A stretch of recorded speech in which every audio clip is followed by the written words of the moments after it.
Poytaxtimizdagi O'zbekiston Respublikasi Hunarmand uyushmasida tadbirkorlar va ishbilarmonlar harakati O'zbekiston Liberal Demokratik partiyasi va uning Oliy Majlis Qonunchilik palatasidagi fraksiyasi a'zolari ishtirokida hunarmandchilik va milliy iqtisodiyot, yangi rivojlanish imkoniyatlari mavzusida ilmiy-amaliy konferensiya bo'lib o'tdi. Hunarmandchilik milliy iqtisodiyotning muhim tarmoqlaridan biri bo'lib, bu yo'nalish aholini ish bilan ta'minlash, eksport salohiyatini oshirish va milliy madaniy merosni asrab-avaylashda beqiyos ahamiyatga ega. Tashkil etilgan tadbir doirasida dastavval poytaxtimizdagi hunarmandlar faoliyatiga doir uchrashuv bo'lib o'tdi. Unda deputatlar hunarmandlar markazidagi mahalliy ustalarning faoliyati bilan tanishib, zargarlik, kulolchilik, gilamdozlik va tikuvchilik sohalaridagi mahsulotlarni ko'zdan kechirdilar. Muloqotlarda esa ishlab chiqarish jarayonlarini takomillashtirish, yangi bozorlarga chiqish va davlat tomonidan berilgan imtiyozlardan samarali foydalanish masalalari muhokama qilindi.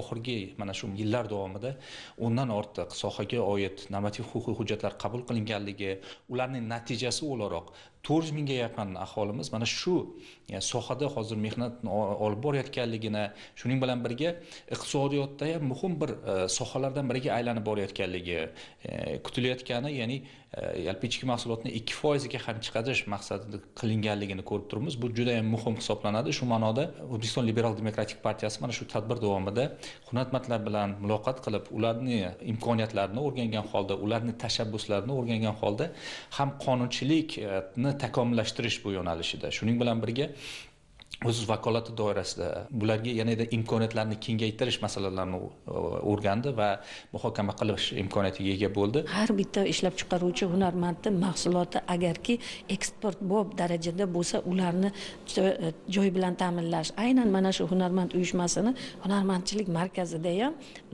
joylar tekinga berilgan. Kimlarga? Eng yaxshi mohir ustalarga.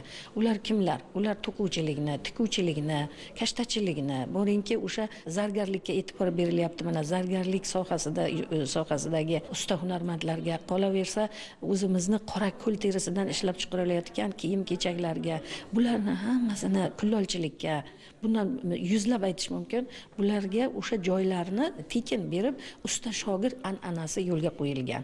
Aynan ular stipendiyalar bilan ta'minlanadi, bilasizmi? Ustozlarga pullar ajratiladi. Bular nimadan darak? Aynan bizda asrlar davomida yetib kelgan mana shu hunarmandchiligimizda 43 ta sohasini yana rivojlantirish, yana asrab uni kelajak avlodga yetkazish uchun xizmat qilinadi. Tadbir davomida hunarmandlarga qulay soliq va bojxona imtiyozlarini yaratish, ularning faoliyatini raqamlashtirish masalalari xususida so'z bordi. Shuningdek, hunarmandchilik yo'nalishida turizmning o'rni ham muhimligi ta'kidlandi, chunki sayyohlar orasida milliy mahsulotlarimizga talab kundan kunga ortib bormoqda. Tadbirda ishtirokchilar hunarmandchilikni yanada qo'llab-quvvatlash, soha vakillarining huquqiy hamda iqtisodiy manfaatlarini himoya qilish bo'yicha qator takliflarni ilgari surdilar.